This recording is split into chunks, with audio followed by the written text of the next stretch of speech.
میری دوست ابھی گئی ہوئی ہے۔ میں ہچکچاہٹ کا مظاہرہ کرتا ہوا اس کے سامنے والی کرسی پر جا کر بیٹھ گیا۔ دراصل اس قسم کی پارٹیز مجھے بہت بور کرتی ہیں، میں نے کہا۔ بہت رسمی اور مخصوص فضا ہوتی ہے یہاں۔ جی ہاں، یہ بات تو ہے۔ ویسے آپ کا تعلق؟ بس ایک چھوٹی سی فرم چلا رہا ہوں، پرنس خرم نام ہے میرا۔ پرنس خرم؟ اس نے تعجب سے پوچھا۔ سوری، نام تو خرم ہے، لیکن چونکہ ہر وقت اپنے لیے پرنس پرنس سنتا رہتا ہوں، اس لیے بے دھیانی میں پرنس خرم کہہ گیا۔ پرنس کی وضاحت کریں گے آپ؟ ارے چھوڑیں اس ذکر کو، پرانی بات تھی، اب تو میں اس کا ذکر بھی نہیں کرتا، بہت آکورڈ سا لگتا ہے مجھ کو۔ پھر بھی میں اپنی دلچسپی کے لیے جاننا چاہتی ہوں۔ محترمہ، اب کیا بتاؤں؟ میرے آباء و اجداد کا تعلق ریاست گولکنڈی سے تھا۔ ریاست تو اب رہی نہیں، صرف نام رہ گیا ہے۔ اس کی بھی بہت اہمیت ہے جناب، ورنہ اس دور میں ایسے لوگ ملتے ہی کہاں ہیں جن کا بیک گراؤنڈ بہت اعلیٰ ہو۔ خوشی ہوئی آپ سے مل کر۔ شکریہ، اب تو میں آپ کا بھی نام جاننا چاہوں گا۔ کیوں نہیں، میرا نام غازیہ ہے۔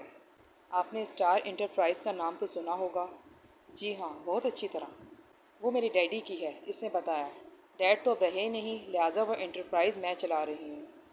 اس لڑکی کے بارے میں میرا اندازہ بالکل درست نکلا تھا۔ وہ ایک بڑی اور مشہور فرم کی سربراہ تھی۔ مجھے یاد آیا کہ ایک بار خود میں نے بھی اس فرم میں جاب کی درخواست دی تھی، لیکن کام نہیں بنا تھا۔ اسی وقت اس کی دوست بھی وہاں آ گئی۔ اس نے غازیہ سے پوچھا، کیا میں جوائن کر سکتی ہوں؟ کیوں نہیں، یہ پرنس خرم ہے۔ غازیہ نے میری طرف اشارہ کیا۔ شاہی خاندان سے تعلق ہے ان کا، اور یہ شمائلہ میری دوست، غازیہ نے بتایا۔ اتفاق سے ہم دونوں کی کہانی ایک جیسی ہے۔ اس کے فادر بھی بہت بڑے بزنس مین تھے۔ آپ نے لکی موٹرز کا نام تو سنا ہوگا؟ جی ہاں، وہ بھی سن چکا ہوں۔ میں اب سنبھل کر بیٹھ گیا تھا۔ وہ ان کے فادر کی ہے۔ ان کی موت کے بعد اب یہ اس کی ڈائریکٹر ہیں۔ میرے خدا، دو سہیلیاں اور دونوں ہی کروڑ پتی، دونوں ہی خوبصورت اور دلکش، اور دونوں کے حالات بھی تقریباً ایک ہی جیسے تھے۔ شمائلہ بھی ساتھ والی کرسی پر بیٹھ گئی۔ اس وقت میرے بولنے کی صلاحیت میرے کام آ رہی تھی۔ میں نے ایسی ایسی فلسفیانہ اور صوفیانہ باتیں کیں کہ دونوں دیکھتی رہ گئیں۔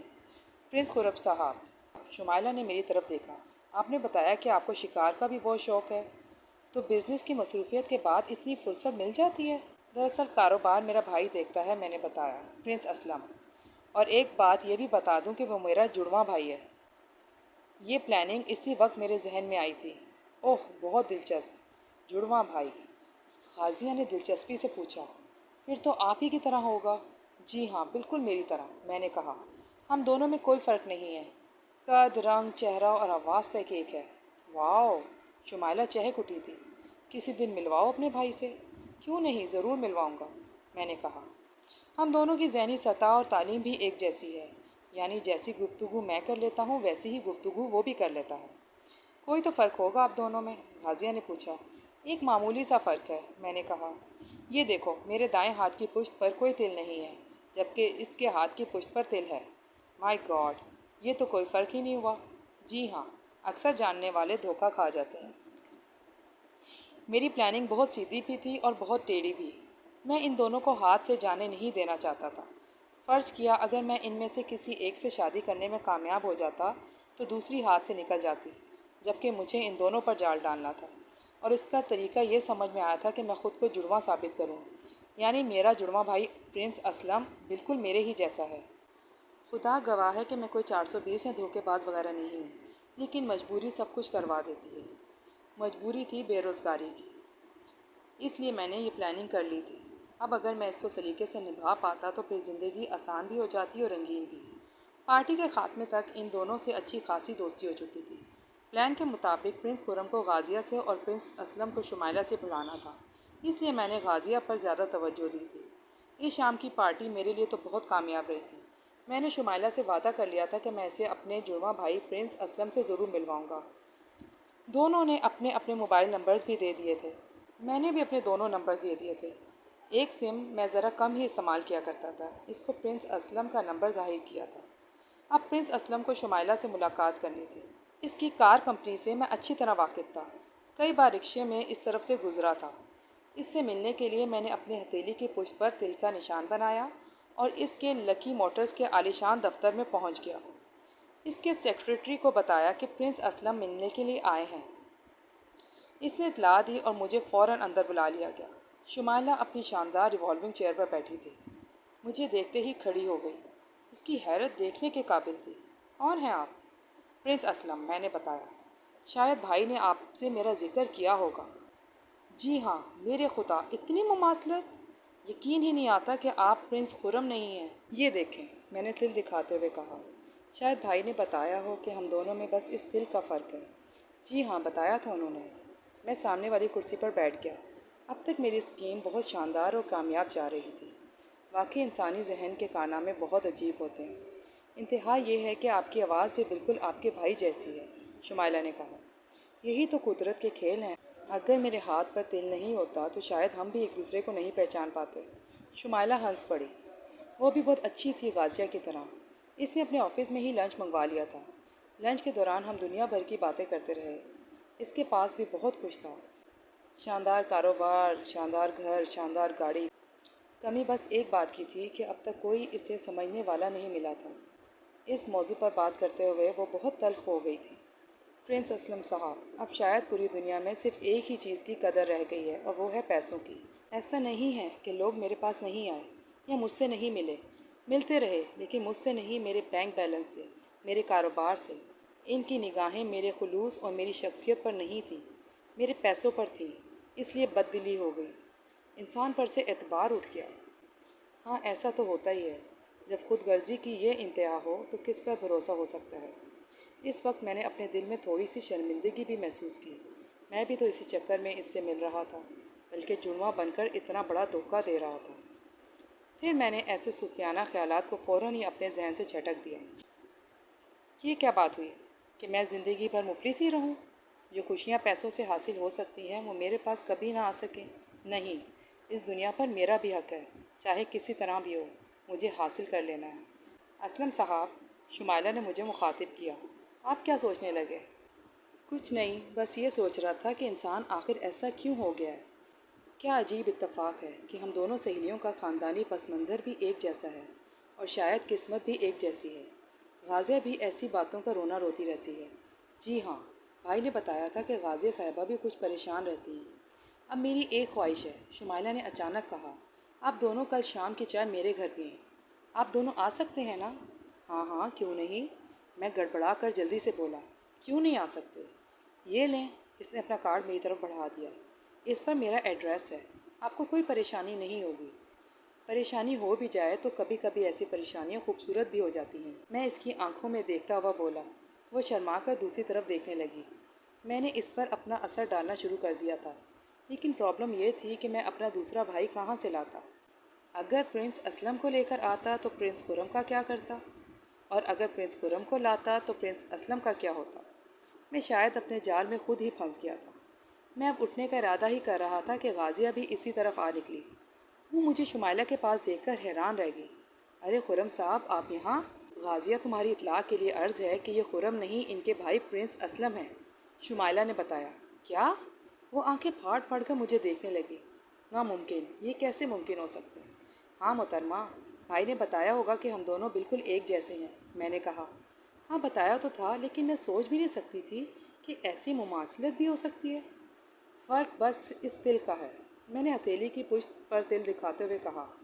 اگر یہ بھی نہ ہوتا تو بہت پریشانی ہو جاتی، میں تو واقعی دیکھ دیکھ کر پریشان ہو رہی ہوں۔ غازیہ، میں نے کل شام دونوں بھائیوں کو چائے پر بلا لیا ہے۔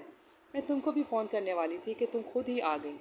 ارے یہ تو بہت اچھا ہوگا، دونوں ایک ساتھ بیٹھے ہوں گے تو دیکھنے کا سین ہوگا۔ دونوں باتیں کرتی رہیں۔ میں وہاں سے اٹھ کر آ گیا۔ اس حماقت سے میں نے خود اپنے پیروں پر کلہاڑی مار لی تھی۔ کیا ضرورت تھی ایسی بکواس کرنے کی؟ اب کہاں سے دوسرا بھائی لے کر آتا؟ غازیہ سے دوستی ہو گئی تھی، اتنا ہی بہت تھا۔ میں نے خواہ دوسرے بھائی کا شوشہ چھوڑ دیا۔ اب اس ناٹک کو نبھانا تو تھا، اس کے لیے بہت ہوشیاری کی ضرورت تھی۔ شطرنج کے موروں کی طرح چالیں چلنی تھی۔ دوسری شام تو آ ہی جاتی، لیکن اس سے پہلے اپنا بھرم رکھنے کے لیے مجھے کسی گاڑی کا بندوبست بھی کرنا تھا۔ اگر انہیں شبہ ہو جاتا کہ میں بالکل کنگال ہوں تو شاید مجھ سے دور ہو جاتی، لیکن نہیں، یہ ایک اور فراڈ ہوتا۔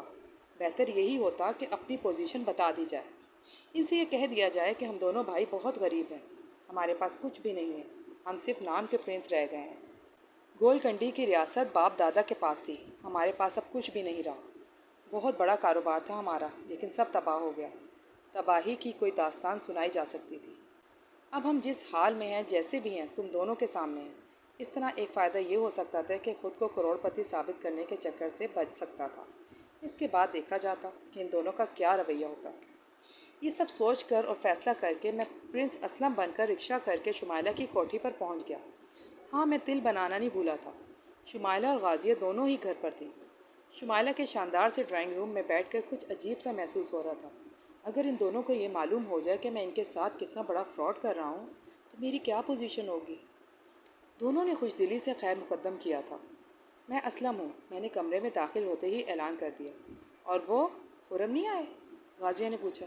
بھائی آ رہا ہوگا، میں نے کہا۔ وہ اپنے ایک دوست کے ساتھ تھا، کہہ رہا تھا کہ پہلے ان دونوں کو ساری صورتحال بتا دو، پھر میں آ جاؤں گا۔ کیسی صورتحال؟ شاید بھائی نے بتایا ہوگا کہ ہمارا تعلق گول کنڈی کے ریاست سے ہے، میں نے کہا۔ میں نے اپنے ذہن میں پوری کہانی تیار کر رکھی تھی۔ ہاں ہاں بتایا تھا۔ پھر یہ کہ اب ہمارے پاس کچھ بھی نہیں ہے، صرف نام رہ گیا، خاندانی بیک گراؤنڈ رہ گیا ہے اور شرافت رہ گئی ہے۔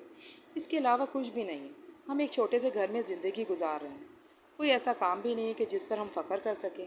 بھائی نے تو نہ جانے کیا کیا کہہ دیا ہوگا، لیکن سچائی یہی ہے۔ ایک گہری خاموشی، دونوں ایک دوسرے کی طرف دیکھ رہی تھی۔ کچھ دیر بعد غازیہ نے کہا، لیکن یہ سب بتانے کے لیے خرم کیوں نہیں آیا؟ اسی شرمندگی کی وجہ سے، میں نے بتایا۔ وہ یہ کہہ رہا تھا کہ میں سامنا نہیں کر سکتا۔ میں نے اپنے آپ کو کیا کیا ظاہر کیا، جبکہ حقیقت بہت تکلیف دہ ہے۔ دونوں پھر خاموش ہو کر ایک دوسرے کو دیکھتی رہیں۔ کچھ دیر بعد غازیہ نے کہا، شاید اب دونوں بھائیوں نے ہمیں بہت غلط سمجھا ہے۔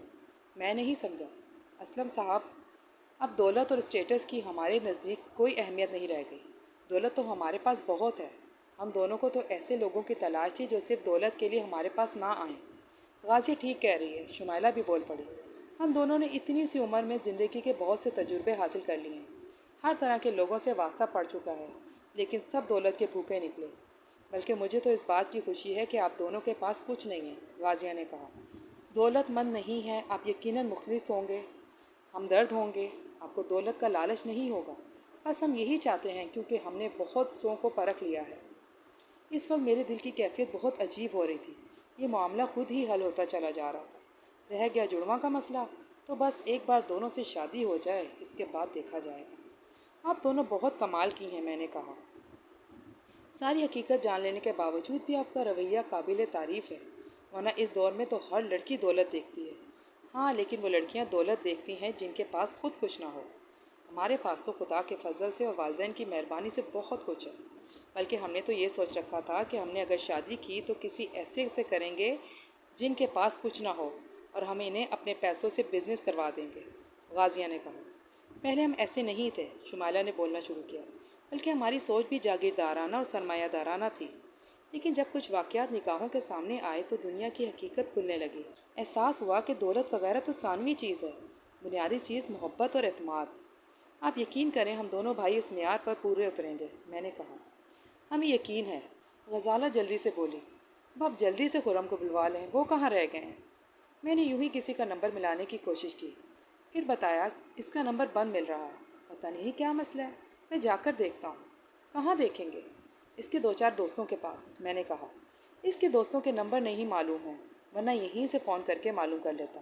لگتا ہے خود ہی جانا پڑے گا۔ اس دوران ناشتے اور چائے کے لوازمات بھی آ گئے تھے۔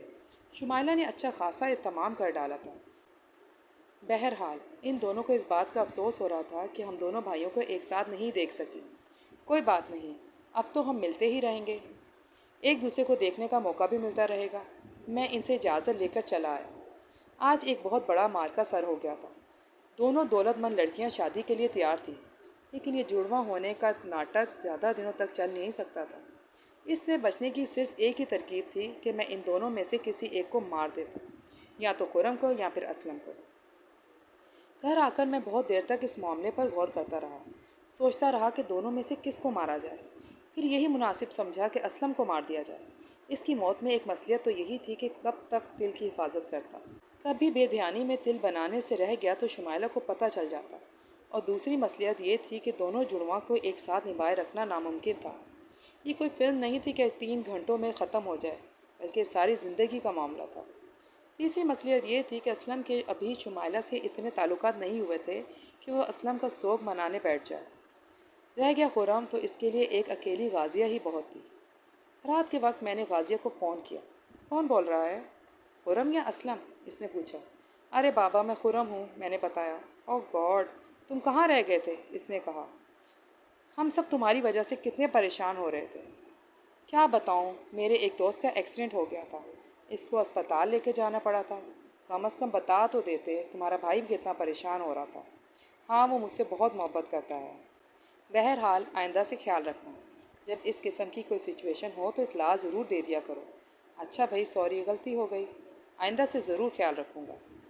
اس کے بعد ہمارے درمیان بہت دیر تک ادھر ادھر کی باتیں ہوتی رہیں۔ ہم ایک شام پارک میں ملے تھے، یعنی پرنس خرم اور غازیہ۔ غازیہ بہت خوش تھی، میں اسے لطیفہ سنا رہا تھا۔ ہم بچوں کی طرح پارک میں دوڑتے پھر رہے تھے۔ پھر جب تھک کر ایک جگہ بیٹھ گئے تو غازیہ نے کہا، خرم تم یقین کرو میری زندگی میں کبھی حقیقی خوشی کے لمحے نہیں آئے۔ ہر جگہ ہونٹوں پر مصنوعی مسکراہٹ کے ساتھ رہنا پڑتا ہے، لیکن آج تمہارے ساتھ میں دل کھول کر ہنسی ہوں، انجوائے کیا ہے۔ بہت شکریہ کہ تم نے اس ساتھ کو پسند کیا ہے، میں نے کہا۔ اب میں یہ پوچھنا چاہتا ہوں کہ کیا ہم ایسے لمحوں کو ہمیشہ کے لیے قید نہیں کر سکتے؟ وہ کس طرح؟ ایک دوسرے کو اپنا کر، میں نے کہا۔ غازیہ کے ہونٹ کانپنے لگے، پھر وہ دھیرے سے بولی، خرم سچ تو یہ ہے کہ میں خود تم سے یہی کہنے والی تھی، لیکن سمجھ میں نہیں آ رہا تھا کہ کیسے کہوں۔ چلو تمہاری مشکل میں نے آسان کر دی۔ میں نے اس کا ہاتھ تھام لیا۔ ہاں خرم، تمہارا شکریہ کہ تم نے مجھے سچی خوشی دی ہے۔ اس کے بعد ہم جتنی دیر تک پارک میں رہے ایک دوسرے کو دیکھتے رہے، ہنستے رہے، بولتے رہے۔ ایک بہت بڑا مرحلہ آسانی سے طے ہو گیا تھا۔ اب پرنس اسلم اور شمائلہ کا مسئلہ تھا، لیکن مجھے یقین تھا کہ اس میں بھی کوئی دشواری نہیں ہوگی۔ شمائلہ خود پرنس اسلم سے یہ سب سننے کے لیے بے چین ہو رہی ہوگی۔ دوسرے دن غازیہ کا فون آ گیا، وہ مجھے گھر پر بلا رہی تھی۔ کیوں نہ ہم باہر مل لیں؟ میں نے کہا۔ نہیں، تمہارا گھر آنا ضروری ہے۔ میں شام کو اس کے گھر پہنچ گیا۔ اب اس کے چوکیدار اور محافظ وغیرہ مجھے پہچاننے لگے تھے۔ غازیہ گھر پر تنہا تھی اور بہت الجھی ہوئی دکھائی دے رہی تھی۔ خیریت تو ہے؟ کچھ پریشان دکھائی دے رہی ہو، میں نے پوچھا۔ خرم، مجھے افسوس کے ساتھ کہنا پڑ رہا ہے کہ ہم دونوں ایک نہیں ہو سکیں گے، اس نے کہا۔ وہ کیوں؟ میں بوکھلا گیا تھا۔ کیا بات ہو گئی؟ میرے ایک انکل بہت بڑے ڈاکٹر ہیں، امریکہ میں پریکٹس کرتے ہیں، آج کل پاکستان آئے ہوئے ہیں۔ میں نے آج جب تم دونوں کا ذکر کیا تو انہوں نے اس شادی سے صاف منع کر دیا۔ وہ کیوں؟ وہ کہہ رہے تھے کہ دونوں ہم شکل ہیں، یعنی بالکل ایک جیسے، اور اس قسم کے جڑواں بھائیوں یا بہنوں میں ایسی اندرونی پیچیدگیاں ہو جاتی ہیں جس کا پتہ شادی کے بعد چلتا ہے، اور ایسے بھائیوں کی بیویوں کو یا ایسی بہنوں کے شوہروں کی زندگی خطرے میں پڑ جاتی ہے۔ ارے یہ سب کہنے کی باتیں ہیں، میں نے جلدی سے کہا۔ نہیں خرم، میں ان کے مشوروں کو نظر انداز نہیں کر سکتی۔ انہوں نے اس سبجیکٹ پر بہت کام کیا ہے، پی ایچ ڈی کی ہے انہوں نے۔ میں اپنی اور تمہاری زندگی کے لیے خطرہ مول نہیں لے سکتی، اس لیے سوری۔ میرا دل چاہا میں اپنا سر دیوار سے ٹکرانا شروع کر دوں۔ چلو یہ تو میری اور تمہاری بات ہو گئی، لیکن اسلم تو شمائلہ سے شادی کر سکتا ہے نا؟ وہ کیسے کر سکتا ہے؟ وہ بھی تو تمہارا ہم شکل ہے، غازیہ نے کہا۔ میں نے تو شمائلہ کو بھی فون کر کے سچویشن بتا دی ہے۔ میرا دل چاہا کہ میں ابھی جا کر اس کمبخت ڈاکٹر کو گولی ماراں جس نے بنا بنایا کھیل خراب کر دیا تھا۔ خرم، کاش اب جڑواں نہ ہوتے، غازیہ نے کہا۔ پھر تو ہمارے ایک ہونے میں کوئی دشواری ہی نہیں تھی۔ کون روک سکتا تھا ہمیں؟ لیکن اب کچھ نہیں ہو سکتا، اور اس وقت میرا دل چاہا کہ میں خود اپنے آپ کو گولی مار لوں۔ میں نے خود کو جڑواں کہہ کر چالاکی کرنے کی کوشش کی تھی، لیکن خود اپنے ہی جال میں پھنس گیا تھا۔ میری ساری ہوشیاری ہوا ہو گئی تھی۔ اب پھر وہی دوستوں کا حلقہ ہے اور میں ہوں۔ اور ہاں، میں نے اپنے نام سے پرنس ہٹا دیا ہے۔ میں صرف خرم ہوں، میرا کوئی جڑواں بھائی وائی بھی نہیں ہے۔ میں اکیلا ہوں اور شاید اکیلا ہی رہوں گا۔